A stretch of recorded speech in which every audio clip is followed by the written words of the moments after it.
Cette vidéo va vous présenter les 5 points clés pour réaliser un bon CV. Le premier point important pour un bon CV, c'est la lisibilité.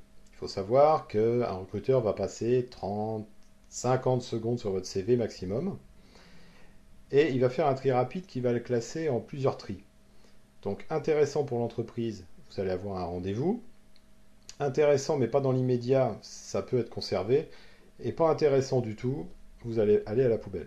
Évidemment, vous l'aurez compris, l'intérêt c'est d'être dans le premier, c'est-à-dire d'obtenir un rendez-vous. Le CV sert avant tout à obtenir un rendez-vous. C'est pas avec un CV que vous décrocherez un job. Vous décrocherez un job avec le rendez-vous. Donc il est important qu'au premier coup d'œil, on puisse voir le métier que vous recherchez, le diplôme, les tâches que vous avez effectuées, les sociétés pour lesquelles vous avez travaillé et les coordonnées pour vous contacter. Ça, c'est le point clé de la lisibilité.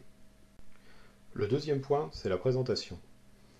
Il découle du premier, mais ça sert à rien de faire une présentation compliquée pour un CV. L'essentiel, c'est que les informations y soient clairement écrites. C'est pas la peine de mettre 250 polices, de mettre des logos partout, de mettre des petits astérisques, un petit téléphone, un petit fax, ou de faire des présentations originales. Si vous n'avez pas une profession qui s'adapte à des présentations originales, du type des métiers très créatifs ou des choses comme ça, faites un CV classique. Vous pouvez mettre une accroche en haut avec un titre pour qu'on voit immédiatement le métier et l'expérience, mais ça s'arrête là. Après, à vous de voir si vous le faites dans l'ordre chronologique, dans l'ordre antéchronologique. Ça, ce sont des explications complémentaires que vous pourrez trouver sur le site.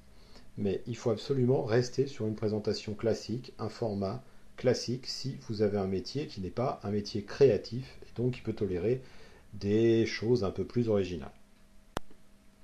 Le troisième point, c'est l'honnêteté. Un CV, les informations qu'il contient doivent être justes et vérifiables. De plus en plus d'employeurs, de plus en plus de cabinets de recrutement ont tendance à vérifier les CV, à appeler les anciens employeurs. Donc, il faut avoir un CV qui soit vérifiable, où les informations sont justes et où vous ne mentez pas, ni sur les diplômes, ni sur les expériences. Vous pouvez, si vous avez des trous dans votre CV, plutôt que de parler en mois, parler en années.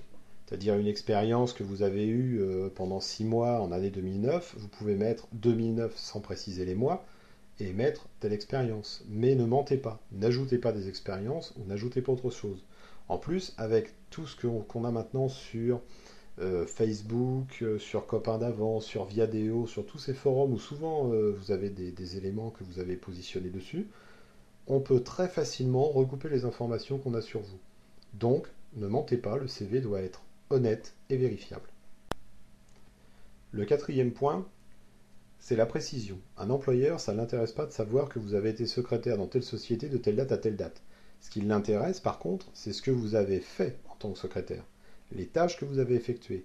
Il faut qu'il puisse visualiser ce que vous avez fait dans son entreprise. Donc il est important que vous puissiez détailler si vous maîtrisez des logiciels, si vous avez fait du standard, si vous avez pris des responsabilités.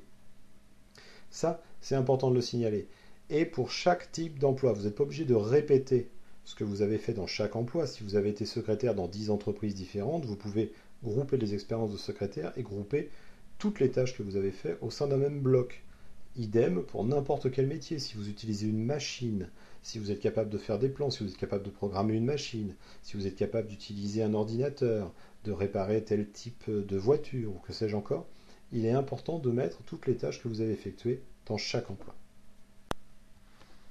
Cinquième point, c'est l'adaptation. L'adaptation est importante. Vous devez adapter le CV au poste que vous visez. En cela, vous pouvez changer le titre, mais vous pouvez aussi changer la nature des tâches. Il y a sans doute des tâches qui sont demandées dans l'offre ou qui sont demandées dans l'entreprise, que vous avez peut-être fait, qui ne vous paraissaient pas importantes ou que vous avez fait de façon peut-être moindre dans les entreprises d'avant. Mais ces tâches-là, il est important de les passer dans ce cas-là en tête. Changez l'ordre, développez certaines parties. Si on vous demande du management d'équipe, mettez avant tout dans les tâches effectuées ce que vous avez fait en relation avec du management. En ça, l'adaptation est importante. Ça permet aussi de voir que ce n'est pas forcément un CV type et l'employeur, s'il remarque ça, il remarque l'effort que vous avez fait et ça peut suffire à vous obtenir un rendez-vous. J'espère que cette petite vidéo a pu vous aider. Vous pourrez trouver d'autres informations sur le sujet traité à l'adresse qu'il y a en bas de l'écran. et je vous souhaite un bon courage dans votre recherche.